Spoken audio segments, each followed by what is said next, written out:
Karine, bonjour. Bonjour Yannick. Bonjour à tous. Le gouvernement fédéral a modifié le taux d'inclusion sur les gains en capital le 25 juin dernier, donc c'est entré en vigueur. Ce changement-là nous fait prendre conscience de l'importance de toujours se garder des marges de manœuvre parce qu'il y a des événements qu'on ne contrôle pas. Mais avant d'entrer dans le vif de notre sujet d'aujourd'hui, Karine, peux-tu nous rappeler les grandes lignes des changements qui ont été imposés par le gouvernement fédéral et par après par le gouvernement provincial? Oui, donc on parle d'une augmentation du taux d'inclusion du gain en capital et non une augmentation du taux d'imposition. Gain en capital, ça peut être vente de votre résidence secondaire, vente d'un duplex, de placement en bourse, donc des actions cotées en bourse. Et lorsqu'on réalise le gain en capital, on va prendre un chiffre simple, 100 000 la moitié de ce 100 000 était inclus à vos revenus imposables. Ça, c'était avant le changement le 25 juin. Oui. Maintenant, ce qu'on dit, c'est que vous allez inclure le 2/3, donc 67 000 dans vos revenus imposables. Pour quelqu'un qui a un taux d'imposition le plus élevé, bien, c'est un 8-9 000 de plus à payer en impôts. Il y a une petite particularité qui est quand même importante. Si vous détenez vos placements ou l'investissement personnellement, vous avez un premier 250 000 à chaque année. Le premier 250 000 de gain en capital que vous allez réaliser va être imposé à 50 %. Donc on va garder... C'est par après, là, donc c'est le seuil critique, 250 000. Par après, ça passe au taux d'inclusion de 67 %. Oui, et où il n'y a pas de premier 250 000, c'est si on détient des placements via une société de gestion. Il n'y a pas de premier 250 000, c'est tout de suite aux 2/3 que c'est imposé. Donc, Karine, ces changements-là ont bien entendu suscité de nombreuses questions, à savoir, est-ce que je devrais réaliser des gains en capital immédiatement ou plutôt laisser le capital travailler pendant de nombreuses années parce que finalement, cette avenue est plus rentable? Oui, Yannick, on a parlé là, sur le 100 000 d'un 8-9 000 d'impôts de plus à payer. Donc, souvent, les gains non réalisés qui se sont accumulés au fil des années, c'est quand même du bon gain en capital. Est-ce qu'on veut envoyer un chèque important à l'impôt? Ça ne travaille pas, ça ne fait pas de rendement. Donc, en général, on préfère différer l'impôt. Et si on a un horizon de placement à long terme, en plus, est-ce qu'il y a des changements qui peuvent survenir à nouveau, puis le taux d'inclusion, bien, peut-être qu'il peut être plus élevé, mais peut-être qu'il peut revenir à 50 %. Donc, ça prend un certain moment avant qu'on rentabilise la décision d'envoyer l'impôt tout de suite.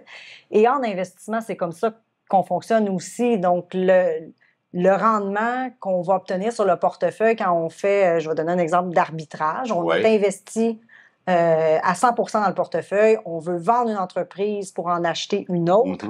Si l'entreprise qu'on vend, on génère un bon gain en capital, bien, on va le faire parce qu'on a vraiment une meilleure opportunité de l'autre côté. Donc, on ne fera pas par exprès pour payer de l'impôt pour avoir la même espérance de rendement avec l'entreprise B.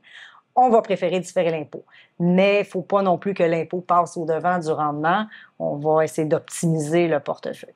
Parce que, tu sais, comme tu le mentionnais, Karine, le taux d'inclusion est à 50 % est en place depuis presque 25 ans. Ça fait très longtemps qu'on en parle, qu'il va peut-être changer, mais là, c'est fait. Ben, c'est ça. Donc, il y a des changements qui peuvent survenir. Et tu sais que par le passé, le taux d'inclusion a déjà été à 67 % à la fin des années 80. Il a même été relevé à 75 % en 1990 et ce taux-là est resté jusqu'à l'an 2000. Mais on ne sait jamais ce qui va se passer dans le futur. Hein, on peut donner l'exemple du CELI, par exemple.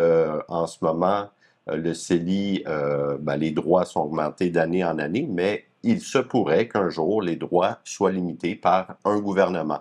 Donc, ça nous amène la leçon qu'on tire des changements qui ont été annoncés, c'est de se garder des marges de manœuvre. Oui, lorsqu'on fait des projections, lorsqu'on planifie sa retraite, si le plan est tellement serré que chacune des hypothèses doit doit exactement se passer comme Oui. c'était prévu.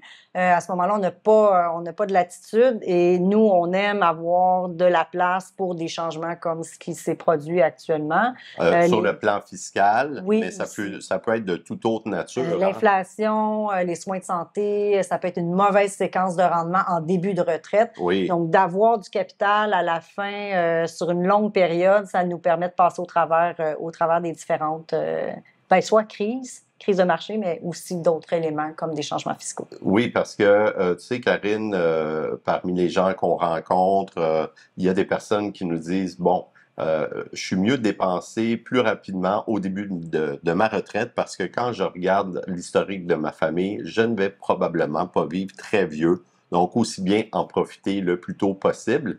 Or, quand on regarde les études scientifiques, nos gènes comptent pour 20 à 30% de notre espérance de vie. Et nous, quand on fait des projections de retraite, par exemple, bien, on veut amener les clients jusqu'à l'âge de 95 ans parce que c'est ce que les tables actuelles nous montrent. Mm-hmm. Les probabilités font que une personne âgée de 65 ans aujourd'hui a de très bonnes probabilités de se rendre à 95 ans. Mais dans l'ensemble de notre vie financière, il faut se garder des marges de manœuvre, en Karine, parce que, par exemple, un fonds d'urgence, c'est peut-être simple, mais c'est important de se garder quelques mois de revenus de côté parce qu'on ne contrôle pas, encore une fois, un élément qui est la séquence des rendements en bourse. C'est bien dit.